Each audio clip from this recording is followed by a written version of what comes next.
Many years ago, I started off poor. I started off broke. I started off pretty stupid. And over the years, I began to study the subject of success. And I had one simple idea that came upon me in my late teens, and I think it was the most important idea that I've ever had. And it was simply this, that if you study successful people and you do what they do, you'll be more successful. And if you study unsuccessful people and you avoid doing what they do, then you will not be a failure. And what I want to talk to you about tonight is some of the principles that I've discovered in over 20 years of research. I have studied successful men and women. I have read biographies and autobiographies. I have looked at the characteristics and principles of them. I've studied philosophy and economics and religion and psychology and metaphysics. And I've come to 10 key qualities. Now there may be more and there may be less, but I find that each of these 10 qualities that successful men and women have, that if you have these 10 qualities, there's nothing in the world that can stop you from being an outstanding success. So let's talk about these principles. The first principle is clarity. So it means clarity of thinking. It means thinking clearly, and it extends from thinking clearly to a series of other things.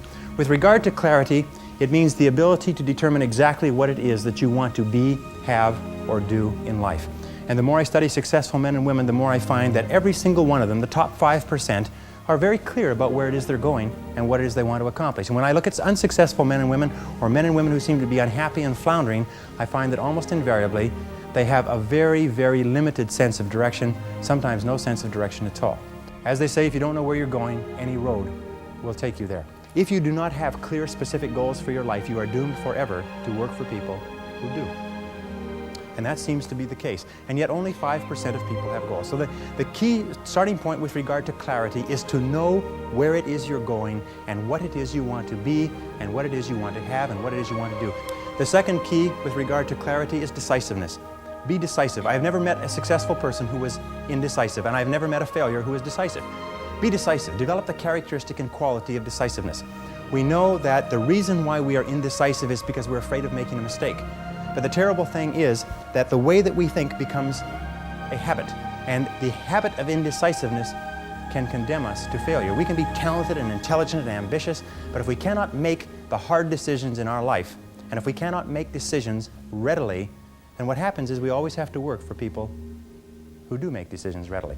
Now, the interesting thing about decisions is that about 80% of decisions should be made the first time they come up. And if you make decisions every single time they come up, sooner or later you will develop the habit of decisiveness. You'll be very clear about what it is you want, and it's easy to make decisions if you know what it is you want to accomplish. And the difference between successes and failures is not that successful people make right decisions, it is that successful people make their decisions right. The third point under clarity is to have a vision for yourself and a vision for your life. The key to having a vision is to have a dream. They say in the song, you've got to have a dream if you want to make a dream come true. And you can fulfill your dreams. All the great movers and shakers throughout all of history have been dreamers. They've been people with dreams. They've been people with visions. All leaders have vision. In the book of Solomon, it says, where there is no vision, the people perish. And the metaphysical meaning of that is that where people lack vision, they perish inside because they lose the excitement and the thrill of life. If the best way to predict the future is to create it, which means to have a vision, and even though the vision is in the air or the sky, then build a foundation under your dreams. And when you see men and women who rise from poverty and obscurity to fame and renown, you invariably see someone who had a vision of what they could be and have and do that was far beyond what they were. Every one of us has had an experience. At one time when we were small, we had a vision of being grown up and having our own cars. And as we grew older, we had a vision of having our own homes and our own families. The problem is that our goals are set so low that even when we do achieve them, they don't turn us on. They don't fill us with enthusiasm. So dream big dreams. The second letter of the 10 is competence. And this is a discovery that I made a couple of years ago, and it just staggered me because I've been studying success for years. And then there's the book In Search of Excellence, and then there's The Pursuit of Excellence, and then there's Refinding Excellence and Losing Excellence, and all the excellence books. And I sat down and looked at this whole concept of excellence, and I saw something that I hadn't noticed. It's almost like something brought to the surface of your mind. I noticed that every single man or woman that I had studied who had achieved any kind of success in any field whatsoever had done it after they had made a commitment to becoming excellent in that field. And I began to look, and I began to compare, and I began to talk to people, and I speak to thousands of people virtually every month. I found that I never found a single person who was successful who was not excellent at what they did. That competence The commitment to becoming excellent in your chosen field is an indispensable prerequisite for success, that if you are not good at what you do, you haven't got a chance in our competitive society unless you win the lottery.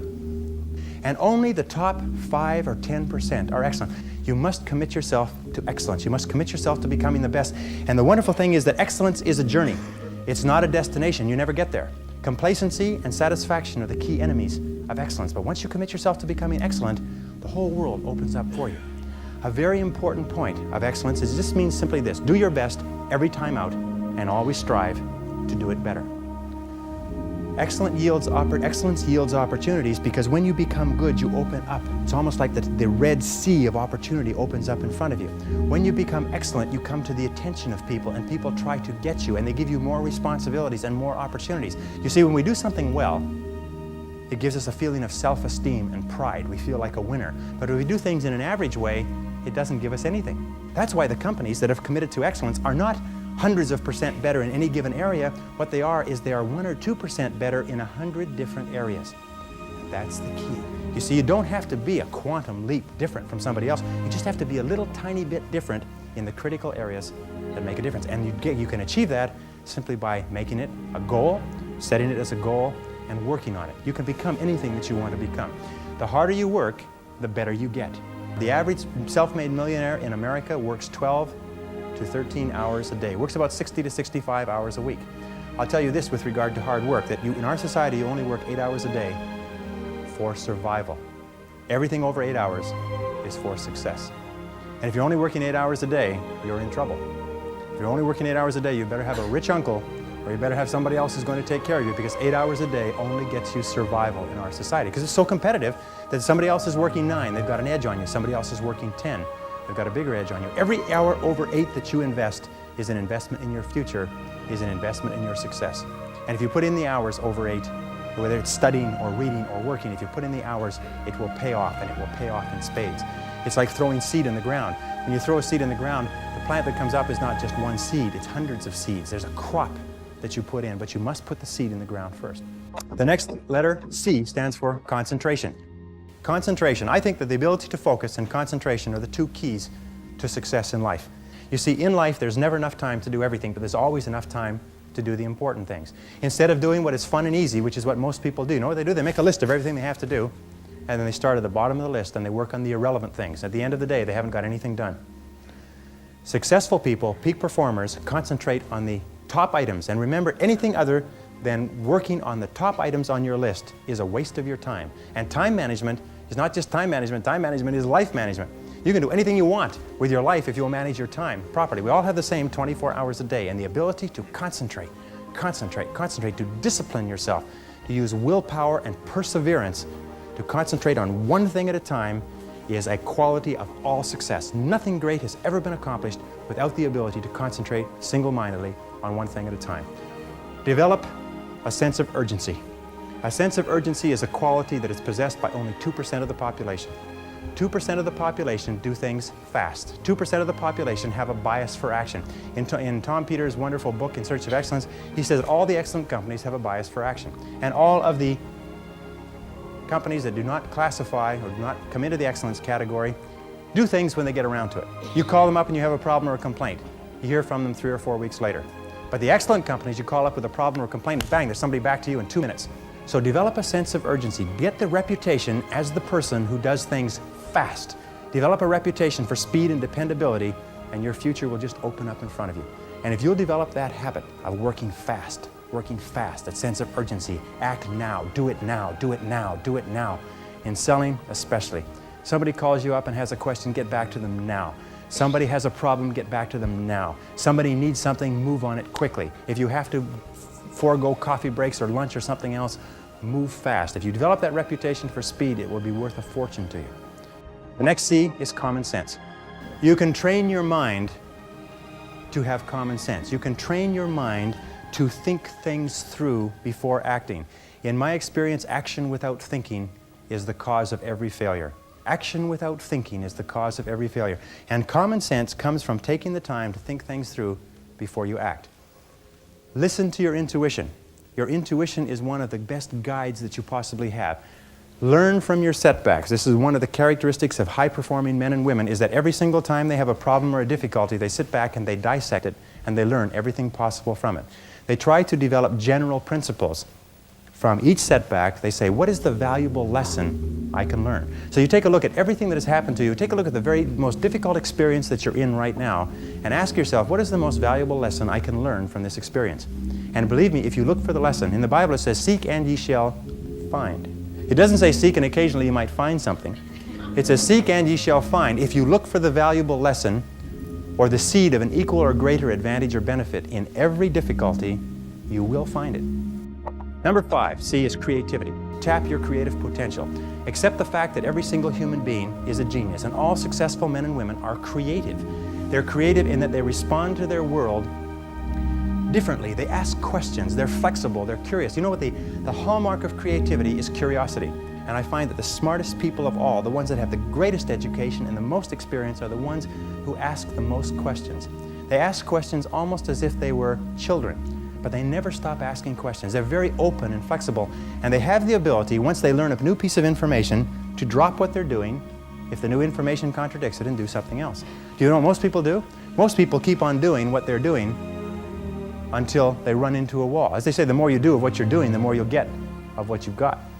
Remember, 80% of everything that we are doing today in our general business will be different 5 years from now. 80% of the products that we use, the food that we eat, the cars we drive, the music we listen to, the movies we go to, even the streets we drive on, 80% of everything will be new in 5 years.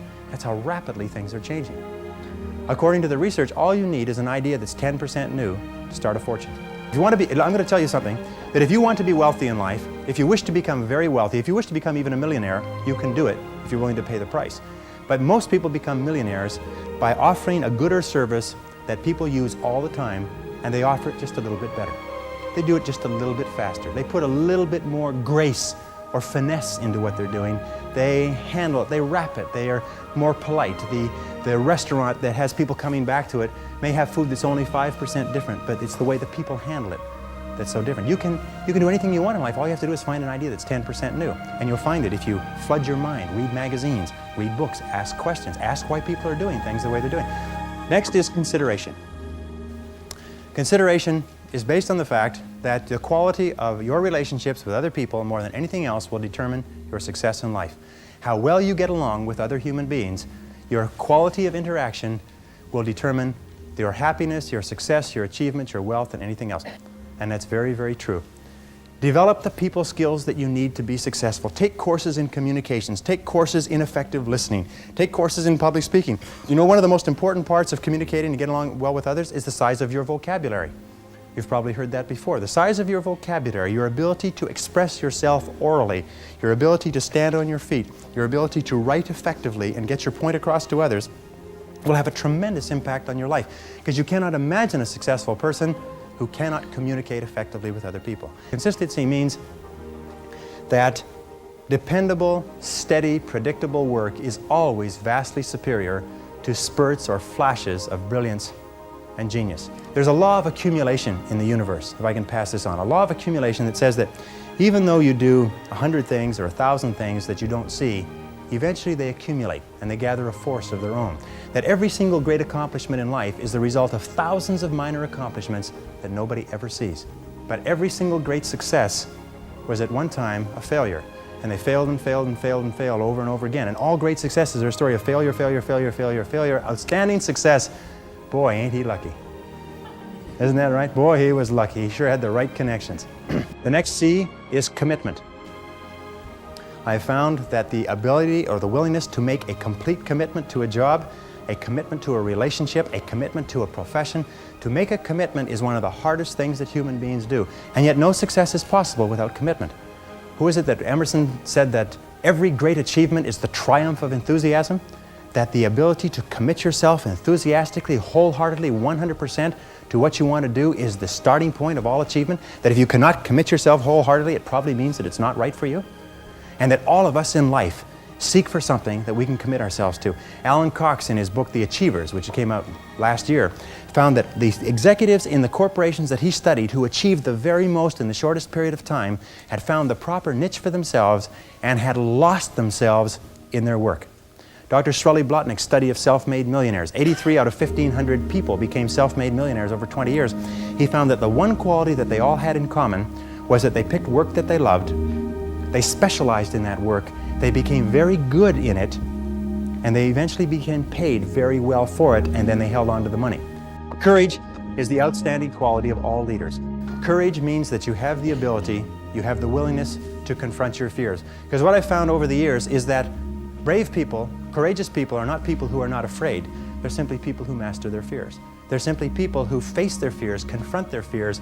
And Mark Twain said it many years ago. He said, with regard to fear, he said, do the thing you fear, and the death of fear is certain. Now, fear and courage tend to be habits. That if you are afraid and you give in to the fear and you back away, it becomes a habit to back away whenever you're afraid or unsure. If you're afraid and you force yourself to confront the fear, it becomes a habit to confront the fear whenever you find something that you're afraid of. And you'll find that most fears disappear when you confront them. Dare to go forward in your life. Dare to go forward in the direction of fulfilling your potential. When I was, many years ago, I was a karate student. I was also a karate instructor, and I competed in 3 international championships. And one of the things that I learned from my best karate instructors, and I studied under 6 world champions, is they told me that when you fight, always move forward. Even if you're only moving forward half an inch at a time, just always move forward. He said when you're moving forward, 100% of your attention is forward. But if you're moving backward, even a half an inch at a time, half of your attention is always behind you and where you're going. So always move forward. Always dare to go forward. Whenever you have a choice of either staying still and playing it safe or moving forward, move forward. Not because you'll necessarily succeed every time, because it reinforces and cements the habit of moving forward. And most people, when they have a choice of moving forward or playing it safe, play it safe. But I think General Douglas MacArthur said there's no security in life, only opportunity.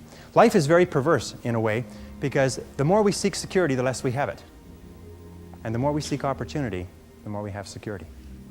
In my experience, the fear of failure is the greatest single reason for failure in adult life. The fear of failure, the fear of making a mistake, of losing our money, our time, our effort, is what paralyzes us and holds us back. But the fear of failure is a habit which can be counteracted by the habit of courage. You know, the best quality in the world that you can develop, and I give it to you because I made it my life's habit to develop this quality. I hope I've got it, but I don't know for sure. But the quality is to develop the quality of being unstoppable. Develop the quality of being unstoppable. Say in yourself that no matter what life throws at me, it'll never stop me. No matter how rough it gets, I will never quit. And nothing will ever stop me. Make the decision that you can be tired, you can be worn out, but nothing is ever going to stop you. That's a wonderful decision. Because then no matter what life throws at you, you pick yourself up. And you say, okay, give it your best shot, as Fonzie says. Nothing is going to stop you. It's a wonderful feeling. It's a wonderful feeling. It's the basis of self-esteem. Well, the last C is confidence. And confidence comes as a result. You see, confidence comes as a result. You don't get confidence out of a bottle. You don't get confidence from a pill. You can't learn confidence in a motivational seminar. You only get confidence by doing certain things over and over again that build a solid foundation within your own mind that you can do whatever you need to do, that you have what it takes to be successful. Self-doubt is the great paralyzer of all activity. We all have self-doubt. And the way we overcome that self-doubt is by doing the things that we would normally back away from. As I say, continue to move forward. Self-confidence begets great achievement. You cannot imagine a successful person with lacking self-confidence. That the wonderful thing is this, and I learned this from a very great man who died recently, is that if you persist until you succeed at achieving a goal that is important to you, and you complete it like a degree in school, or you wrap up a sale, or you make a career successful, you plug into your subconscious mind a success pattern. And then the subconscious mind, running on the basis of inertia, attempts to adjust your words, actions, and feelings to duplicate that success pattern. And that's why they say nothing succeeds like success. That once you've been successful, you have a pattern set down which will enable you to apply that pattern to another part of your work to be successful in that. And the more you succeed, the more this pattern of success is reinforced. And you'll finally reach the point where it's impossible for you to fail if you succeed enough times. Because you will have within you a self-adjusting mechanism that will guarantee your success.